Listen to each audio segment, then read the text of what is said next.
So imagine how much harmony we'd have in our relationships, in our lives, in our families, throughout the planet, if we didn't always need to be right.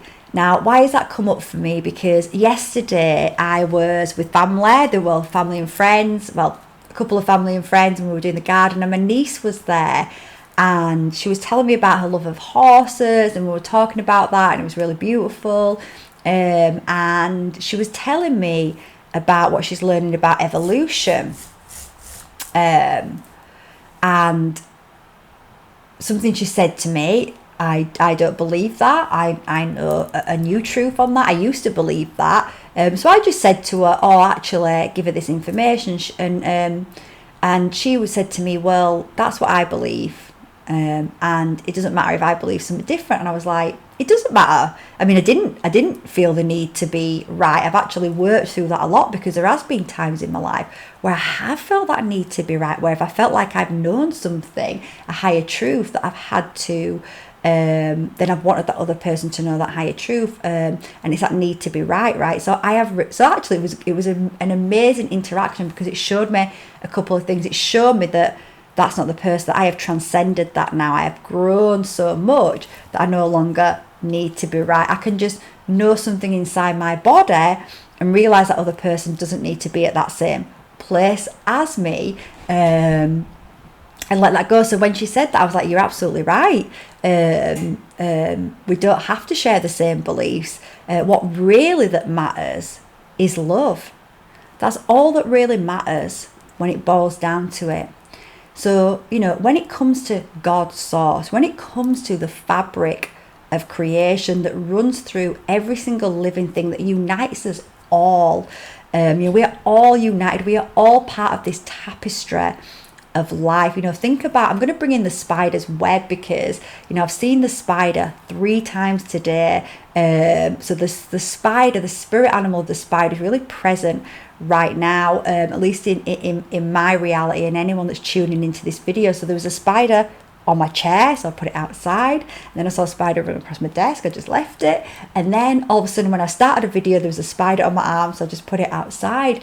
And the spider creates this intricate web, and that web, every single thread of that web, whilst it can appear invisible, right, there'll be times when you have walked through a spider's web and you haven't even seen the web until it's upon you, because it appears invisible in certain lights. When you're seen from a certain angle, vantage point, a certain light, it can appear invisible to the eye.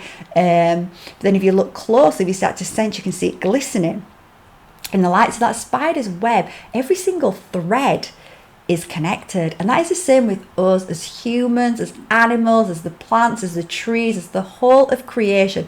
We are this tapestry of light, and every single thread is connected. There is no separation as it appears to the physical eyes.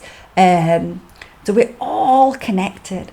So when it comes to God's source, when it comes to that fabric of creation, that intelligent energy that is intelligent, it is intelligent beyond the logical mind. The logical mind is a thread of it. This intelligence created the logical mind, right? It's way beyond the logical mind. It's more easier to connect to the body's consciousness and the intelligence in the body, how the body has all this intelligence, and nature has all this intelligence to create what it creates, how we grow from that tiny little spark into this body, right? The intelligence behind everything. And that God source spark, it doesn't give a shit about what you believe, really. It doesn't, excuse my French, it doesn't care what religion you follow. It doesn't care what colour your skin is. It doesn't care what sex you are. It doesn't care what animal you are. All of this stuff is just simply God's source expressing itself in a unique way to create a unique masterpiece that all fits together. When we start to connect to our true self, we start to bring that out. So it doesn't care about any of those things. This source fabric is all about love. It is based in love. Love, it creates creations because it loves to create, because it loves to express itself. So I just wanted to share that, and I'm just noticing that it's 3:33 on my clock. It's 1:33 basically, 3:33, and I'm going to link a video that I've just done with my Anastasia series. Whilst it's not the first reading, it can be listened to individually, and I talk so much about the 333. The 333 is everywhere right now, and it's really about our connection to nature. It's such an amazing reading that I've just done. So if you feel called, listen into it, and then if you love that, you can go back and listen to the start of the book. It's such a magical book. All that really matters is love. Is that we just respect each other's. Let's respect each other's paths, right? Respect that we've all got our own paths to walk, that we're all walking our own path, yet we can walk it together in harmony, in love, in respect, with compassion for each other. Rather than having to be right all the time, rather than having to get people to move into our way of thinking. And why do we have to do that, right? I realised why I felt that need to do that. It was to feel safe. Because it makes us feel safe when other people feel and think the same way as us. We feel safe then. But that's not where true safety comes from. True safety comes from your connection to yourself. True safety comes from the connection to the divine. And actually, that's bringing me into something else. I've had a couple of days of feeling a lot of shadows coming up. Like, I've been really struggling, but you're just feeling so uncomfortable. All these doubts, all these fears coming up, triggered by a decision that I made. And I knew it was just coming up for healing. I don't run from these things, but it doesn't feel good, but we just have to go through it. And I was talking to my friend yesterday. I said to her, I'm just going to have a few days where I just switch off from everything. I just spend time in nature. I allow myself to reset. I allow myself to meditate more. I allow myself just to connect to my own voice, to God's source within me. And I've done that, and I spoke to her yesterday, and she says, how are you feeling? I said, I feel amazing. I feel back centered. I feel connected. I've really released. I had a lot of guidance, a lot of connection. I did a lot of releasing. And she said to me, which I think was really, she said to me, over that time, Corinne, when you felt, when you were struggling, what was your safety net? And I said to her, well, it was the divine. And she went, exactly, it's the divine, right? It's always the divine. And what is the divine? The divine is unconditional love. So as we go on that journey of reconnection back to the divine, that's where our safety comes from.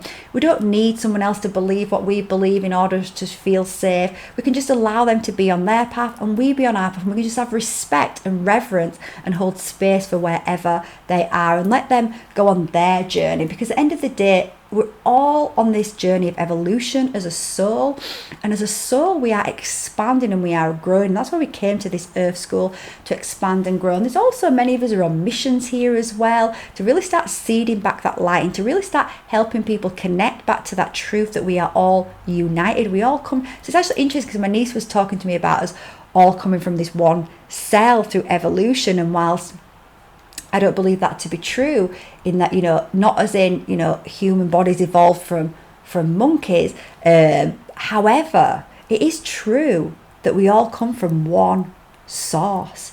That is the truth, that we all come from this one source energy, and that one source energy fractals out into all these individual expressions of itself. And as we start, as we leave the body, we go back into that truth and we understand that. And it's only when we're in the body that we lose sight of that we forget that. But we're on a stage of our journey as humans, of the evolution, of reawakening to that truth, to that unity. So many of us are on a mission right now to seed that truth back in. And how do we do it? We don't do it by trying to get people to believe what we believe, because really the only way you can expand to truth is through your own body, through your own journey. We do it through love, we do it through compassion, we do it through being that light, being that beacon. Because when we are that light, when we are connected to that ourselves, we don't need to We don't need to get people to believe. We don't need to be right, because we are radiating that out of our bodies, and our codes are activating people, and people will begin to awaken to the truths, beyond the dogma of religion, beyond the dogma of science, beyond the dogma in our educational systems, beyond the dogma in our medical systems, beyond the dogma in our political system. Beyond all that, people will start connect to that truth. So right now it's just our job really to be in that alignment, to be in that love, and remember that it is love, it is unity that is the overarching of all of creation. So I just felt that I wanted to share that today. I asked the angels, I asked my guides, I asked Archangel Michael. Archangel Michael's really present right now. You might be feeling yourself in the field. And what is Archangel Michael? What is his energy? Well, it's the energy of truth. It's the energy of integrity. It's the energy of protection. And I just asked, is there a message that I need to share with the collective today? My mission here, I'm being really focused back on my mission. What is your mission, Corinne? My mission here is to seed the light, is to inspire, is to help people to awaken to their own truth that is inside of them. So this was the message that wanted to be shared today. So, I pray that this message finds those souls that is meant to find.